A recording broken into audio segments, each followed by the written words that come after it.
Por muito tempo, uma história única foi contada para diferentes grupos. Então, as pessoas de determinada religião acreditavam nisso, outras de outras religiões acreditavam naquilo. Só que a gente está num momento que é muito importante a gente parar e refletir. Entender que, às vezes, aquele líder religioso não tem a verdade absoluta. Entender que aquela pessoa que está falando em nome de uma crença, talvez não tenha todas as respostas. Então é muito importante que nós, na nossa individualidade, a gente pare, reflita e pergunte pro Deus, pro divino, para Jesus, pros orixás, pra nossa crença. O que está acontecendo com esse mundo e qual é o meu papel na solução desses problemas, desses desafios globais? Porque apesar de a gente estar vivendo um cenário bem esquisito, como o Carlos disse, gente, o futuro tem esperança. Mas esse futuro só vai ter esperança quando nós entendermos o nosso papel. Quando a gente parar de externalizar a responsabilidade e falar, fulano de tal vai resolver o problema. Não! O problema vai ser resolvido quando cada um de nós entender o nosso papel. E muita gente utiliza esse divino como uma forma para encontrar o propósito, como uma forma para encontrar a sua missão. Mas eu quero escutá-lo, gente.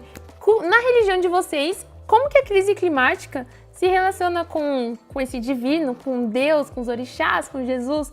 Porque, infelizmente, tem muita gente preconceituosa que fala, meu Deus, isso é errado, isso é do demônio, isso é pecado, ou isso não existe. Será que não existe? Não sei, quero escutá-los. Clarinha, gostaria de começar contando como que os católicos se relacionam com a crise climática. O Papa traz pautas bem progressistas em relação a esse tema. Então, compartilha com a gente um pouquinho, por favor. De antemão, eu já trago que toda essa minha reflexão vai ser baseada no próprio Evangelho, na doutrina social da Igreja, que é um conjunto de ideias que a Igreja formulou durante vários tempos, que envolvem as questões humanitárias, as questões sociais, e que são consagradas dentro dos valores da verdade, da justiça social e da liberdade. E também me baseando na encíclica Laudato Si, que é o primeiro documento oficial da Igreja, inteiramente, que fala sobre as questões ambientais e sobre a questão da causa comum. Esse aqui, ó. Maravilhoso, gente. Achei chique, gente. Achei chique. E aí, o incrível que eu acho é que o Papa colocou esse documento no mundo no mesmo ano da COP21, que foi a conferência da ONU que mais falou sobre o clima, né, que abordou o clima como foco de tudo. Então, sendo coincidência ou não, eu acho que o Papa criou um espaço aberto para se colocar nesse diálogo super aberto das questões do clima e da questão da religião. E aí eu penso que o catolicismo ele dialoga com o clima e com as mudanças climáticas através de alguns caminhos, partindo desses documentos da Igreja. Um dos caminhos que eu penso é através do cuidado da casa comum. A Igreja, a partir de São Francisco de Assis, nos convida a vivenciar uma natureza com um coração aberto, para de fato se apaixonar e para de fato reverenciar toda a forma de vida que existe. E aí, com isso, a Igreja acredita que a partir do momento que a gente fala a língua da fraternidade universal e da profunda reverência com todas essas formas de vida, as nossas atitudes não vão ser de dominação, as nossas atitudes não vão ser de consumismo, as nossas atitudes não vão ser de exploração dos recursos e nada disso. E tudo isso é gatilho para a crise climática. Então, exploração, desigualdade, tudo isso é um gatilho para a crise. E se a gente conseguir enxergar toda a vida com essa reverência, com esse coração aberto, a gente vai conseguir entender o equilíbrio que existe em todas essas formas de vida. Outro caminho que eu enxergo que o catolicismo pode dialogar com a crise climática é através do caminho da escolha. Proteger o ser humano da destruição de si mesmo ou não?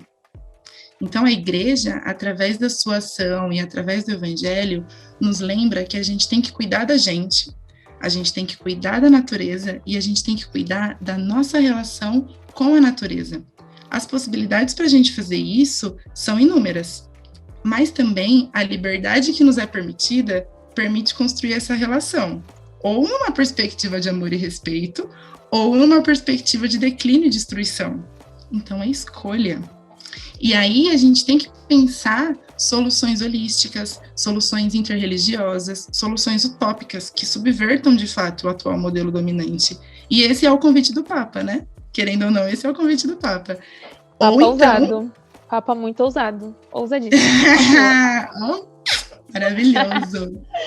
Então, esse é o caminho da escolha. Ou a gente escolhe o caminho de manter essa hegemonia dominante, ou então a gente causa soluções revolucionárias, a gente subverta realmente esse sistema, ou então a gente vai sobrecarregar o planeta Terra, causar sofrimento para diversos povos, para todas as formas de vida, e, consequentemente, a gente vai chegar na autodestruição humana. E aí, para finalizar essa minha reflexão, eu trago o caminho que eu acho que é o caminho mais lindo que dialoga o catolicismo com a crise climática, que é através da opção preferencial pelos pobres. A opção pelos pobres é enraizada no Evangelho, e ela se apresenta como um caminho para qualquer tomada de decisão, inclusive as de questões ambientais. E aí, na Laudato Si, o Papa afirma que a gente já ultrapassou os limites máximos de exploração do planeta e ainda a gente não resolveu o problema da pobreza no mundo. E aí, as populações pobres e as populações mais vulneráveis são as mais afetadas pela crise climática. Ponto. Isso é fato. Então, a igreja em saída se preocupa com os pobres e vulneráveis. É a opção preferencial pelos pobres, é essa. Ou seja, minha gente, a solução da crise socioambiental pede uma abordagem integral, incluindo combater a pobreza, incluindo devolver a dignidade para os pobres, para os excluídos e, simultaneamente, cuidar da natureza. Então, o clamor da terra é o clamor dos pobres. E o clamor dos pobres também é o clamor da terra. E nesses pobres, eu acho importante ressaltar que nisso se inclui todos os excluídos e marginalizados por esse sistema dominante. E aí eu acho que essas são 3 formas, assim, super práticas e super claras de como o catolicismo dialoga com a crise ambiental. O cuidado da casa comum, o caminho da escolha, a escolha nossa, está na nossa mão, e o caminho da opção preferencial pelos pobres.